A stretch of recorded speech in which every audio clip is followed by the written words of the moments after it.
Hello दोस्तों, स्वागत है आप सभी का डीडी क्लास में। आज के इस वीडियो में बात करेंगे एक्सरसाइज 2.0 के क्वेश्चन के बारे में। तो वीडियो को अंत तक देखिएगा क्योंकि इस वीडियो में मैं सभी क्वेश्चन को डिटेल में कवर करने वाला हूँ। तो चलिए शुरू करते हैं वीडियो को, लेकिन उससे पहले जरूरी हो, यदि आपने अभी तक चैनल को सब्सक्राइब नहीं किया है तो चैनल को सब्सक्राइब जरूर करें। समझते हैं एक्सरसाइज के पहले क्वेश्चन को। तो पहला क्वेश्चन क्या है, which of the following expression are polynomial in one variable and which are not. यानी यहाँ पर हमें जितने भी एक्सप्रेशन दिए गए हैं उसमें से हमें ये पता करना है कि कौन से हमारे वन वेरिएबल पॉलिनॉमियल हैं और कौन से नहीं। तो जो पहला क्वेश्चन हमारा क्या है, पहला पार्ट क्या है, 4x² माइनस 3x+1। यहाँ पर देखिए जो पहला पार्ट हमारा दिया है 4x² माइनस 3x+1, ये हमारा एक पॉलिनॉमियल होगा क्योंकि यहाँ पर हमारी कांस्टेंट वैल्यू भी है, यहाँ पर हमारा वेरिएबल भी है और जो वेरिएबल की पावर है वो क्या है, एक होल नंबर है। जब ये तीनों कंडीशन सेटिस्फाइड होती है तो हमारा अलजेब्रिक एक्सप्रेशन क्या कहलाता है, एक पॉलिनॉमियल।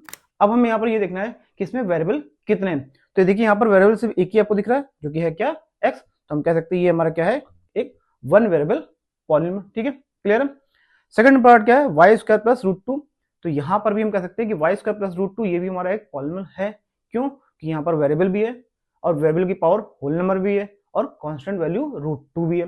तो ये भी हमारा क्या हो जाएगा, एक पॉलिनॉमियल। और उसमें देखिए वेरिएबल कितने हैं, सिर्फ एक जो कि है क्या, y। तो ये भी हमारा क्या हो जाएगा, वन वेरिएबल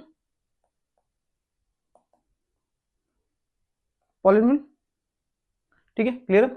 अब बात करते हैं थर्ड पार्ट की। थर्ड पार्ट हमारा क्या है, 3√2 प्लस t√2। तो इसको कैसे लिख सकते हैं, इसको लिख सकते हैं 3 इंटू टी की पावर 1/2 प्लस t इंटू √2। यहाँ पर देखिए हमारा जो वेरिएबल है t, इसकी पावर क्या है 1/2 और 1/2 हमारा होल नंबर नहीं होता है। तो इसलिए हम ये कह सकते हैं कि ये अलजेब्रिक एक्सप्रेशन हमारा क्या होगा, पॉलिनॉमियल नहीं होगा। क्यों, क्योंकि हमारा जो वेरिएबल है, वेरिएबल की जो पावर 1/2 है वो होल नंबर नहीं है। ठीक है, तो हम कह सकते हैं ये हमारा पॉलिनॉमियल नहीं होगा। अब बात करते हैं फोर्थ पार्ट की। तो फोर्थ पार्ट हमारा क्या है, y प्लस 2/y। इसको कैसे लिख सकते हैं, इसको लिख सकते हैं y प्लस 2 इंटू वाई की पावर -1। तो यहाँ पर देखिए जो हमारा वेरिएबल y है इसकी पावर क्या है, -1, और -1 हमारा होल नंबर नहीं होता है। तो अगर वेरिएबल की पावर होल नंबर नहीं है तो ये भी हमारा अलजेब्रिक एक्सप्रेशन क्या होगा, पॉलिनॉमियल नहीं होगा। ठीक है, क्लियर है। तो इसको भी हम कैसे कर सकते हैं कि हमारा पॉलिनॉमियल नहीं होगा। नेक्स्ट पार्ट क्या है, x की पावर 10 प्लस y की पावर 3 प्लस t की पावर 50। तो यहाँ पर हम ये कह सकते हैं कि ये हमारा एक पॉलिनॉमियल है क्योंकि हमारे जो वेरिएबल है, वेरिएबल की जो पावर है वो सारी क्या है, होल नंबर में है। बट यहाँ पर हमारे वेरिएबल कितने हैं, तीन। पहला x, दूसरा y और थर्ड क्या है, t। तो ये एक पॉलिनॉमियल तो है लेकिन वेरिएबल एक नहीं है, ये 3 वेरिएबल पॉलिनॉमियल है। ठीक है, क्लियर, समझ आ गया। पहला क्वेश्चन क्लियर है। अब बात करते हैं सेकंड क्वेश्चन की। तो सेकंड क्वेश्चन क्या है हमारा, right the coefficient of x² in the following. यानी हमें जितने भी यहाँ पर पॉलिनॉमियल दिए गए हैं उन सभी में से हमें x² का कोफिशिएंट बताना है। तुम्हें पता है कि कोफिशिएंट क्या होता है, जो भी हमारा वेरिएबल के साथ वैल्यू आती है साथ में, वो हमारा क्या कहलाता है, उस वेरिएबल का कोफिशिएंट। ठीक है, तो जैसे पहला पार्ट हमारा क्या है, 2 प्लस x² प्लस, तो जो हमारा x² है, x² के साथ वैल्यू कौन सी आ रही है हमारी, कोई नहीं, तो इसको मान लेते हैं क्या है, 1। तो इसका जो कोफिशिएंट क्या हो जाएगा, प्लस का 1। यानी पहले पार्ट में x² का कोफिशिएंट क्या होगा, प्लस का 1, क्योंकि यहाँ पर आप देखिए कोई भी हमारा कांस्टेंट वैल्यू नहीं है। ठीक है, सेकंड पार्ट क्या है, 2 माइनस x² प्लस x³। तो यहाँ पर देखिए क्या है, -x²। तो -x² का कोफिशिएंट क्या हो जाएगा, -1। हमेशा कोफिशिएंट सिंबल के साथ में आता है, ये ध्यान रखिएगा। ठीक है, थर्ड पार्ट क्या है, π/2 इंटू x² प्लस x। तो यहाँ पर देखिए, यहाँ पर हमारा जो x² है इसके साथ वैल्यू कौन सी है, π/2। तो इसका कोफिशिएंट क्या हो जाएगा, x² का π/2। यानी वेरिएबल के साथ में जो भी वैल्यू आ रही है वो विद सिंबल उसका कोफिशिएंट कहलाएगा। ठीक है, फोर्थ पार्ट क्या है, √2 इंटू x - 1। अब यहाँ पर देखिए x² ही नहीं है, यानी हमारा x² जो टर्म होना चाहिए वो नहीं है। जब x² टर्म हमारा नहीं है तो कोफिशिएंट भी क्या हो जाएगा हमारा, 0। यानी यहाँ पर कोफिशिएंट क्या हो जाएगा हमारा, 0। फर्स्ट में क्या हो जाएगा, +1, सेकंड में क्या होगा, -1, थर्ड में π/2 और फोर्थ में क्या हो जाएगा, 0। ठीक है, क्लियर है सेकंड क्वेश्चन।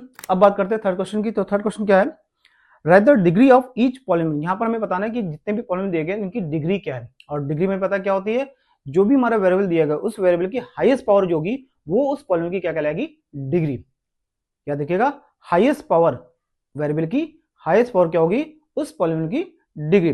तो पहला पार्ट हमारा क्या है, 5x³ plus 4x² plus 7x। तो यहाँ पर हमारा वेरिएबल क्या है, x। अब इस x में सबसे हाईएस्ट डिग्री क्या है, 3। तो इसकी डिग्री भी क्या हो जाएगी, 3। ठीक है, वही सेकंड पार्ट में क्या है, 4 - वाई स्क्वायर। अब 4 माइनस वाई स्क्वायर में जो हमारा वेरिएबल है वाई, वाई की हाईएस्ट डिग्री क्या है 2, तो इसकी डिग्री क्या हो जाएगी 2। ठीक है, थर्ड हमारा क्या है 5t माइनस रूट 7, यहां पर हमारा वेरिएबल क्या है t, और t की हाईएस्ट डिग्री क्या है 1, तो इसकी डिग्री क्या हो जाएगी, यानी हाईएस्ट पावर क्या है हमारी 1, तो डिग्री क्या हो जाएगी 1। फोर्थ तुम्हारा क्या है 3, 3 भी हमारा एक पॉलिनोमियल होता है, तो इसके साथ हम ये एज्यूम कर लेते हैं कि हमारा एक वेरिएबल भी होगा, और उसको हम क्या कैसे लिख सकते हैं 3 इंटू एक्स की पावर 0। अगर 3 इंटू एक्स पावर 0 लिखे तो आंसर हमारा 3 ही आएगा, और यहां पर हमारा हाईएस्ट डिग्री क्या आ रही है 0, तो हम कह सकते हैं इसकी डिग्री क्या होगी 0, यानी फर्स्ट पार्ट की डिग्री 3, सेकंड पार्ट की 2, थर्ड पार्ट की 1 और फोर्थ पार्ट की 0 होगी। ठीक है, क्लियर। बात करते हैं फोर्थ क्वेश्चन की, तो फोर्थ क्वेश्चन क्या है हमारा, classify the following as linear, quadratic and cubic polynomial. तो हमें पता है कि हमारे जो लीनियर पॉलिनोमियल होते हैं उनकी हाईएस्ट डिग्री यानी हाईएस्ट पावर, जो वेरिएबल की हाईएस्ट पावर होती है वो क्या होती है 1, यानी डिग्री क्या होगी 1। वहीं क्वाड्रेटिक की हाईएस्ट पावर वेरिएबल की क्या होगी 2, यानी डिग्री होगी 2। और क्यूबिक की अगर बात करें तो डिग्री क्या होगी 3, यानी हाईएस्ट पावर क्या होगी वेरिएबल की 3। तो पहला पार्ट हमारा क्या है एक्स स्क्वायर प्लस एक्स, तो यहां पर देखिए वेरिएबल की हाईएस्ट पावर क्या है 2, तो क्या हो जाएगा क्वाड्रेटिक, पहला वाला हमारा क्या हो जाएगा क्वाड्रेटिक। ठीक है, सेकंड पार्ट क्या है एक्स माइनस एक्स स्क्वायर, यहां पर भी देखिए वेरिएबल एक्स है और इसकी हाईएस्ट पावर क्या है 2, तो ये भी हमारा क्या हो जाएगा क्वाड्रेटिक। थर्ड क्या है y plus y square plus 4, यहां पर भी हमारा वेरिएबल y है और इस y की हाईएस्ट पावर क्या है 2, तो 2 का मतलब क्या हो जाएगा, ये भी क्या हो जाएगा क्वाड्रेटिक, इसको भी हम क्या ले सकते हैं क्वाड्रेटिक। फोर्थ क्या है 1 प्लस एक्स, अब यहां पर देखिए x हमारा एक वेरिएबल है और इसकी हाईएस्ट डिग्री क्या है 1, तो ये क्या हो जाएगा हमारा लीनियर, अगर डिग्री 1 है तो क्या होगा लीनियर, तो इसको हम क्या ले सकते हैं, ये हमारा क्या हो जाएगा लीनियर। अब फोर्थ की बात करें, फिफ्थ की बात करें 3 इंटू टी, यहां पर हमारा जो है 3t, ये हमारा एक टर्म है, ये भी हमारा क्या है एक पॉलिनोमियल है, क्योंकि टर्म को हम पॉलिनोमियल कह सकते हैं क्योंकि हमारे जो पॉलिनोमियल होते हैं वो कई टर्म मिला करके बनते हैं, तो 3t भी हमारा एक टर्म है। तो यहाँ पर t की जो हमारा वेरिएबल इसकी हाईएस्ट पावर क्या है 1, तो ये इसको भी क्या ले सकते हैं लीनियर। वही आर स्क्वायर में हमारी जो वेरिएबल है r, इसकी पावर क्या है 2, यानी ये क्या हो जाएगा क्वाड्रेटिक।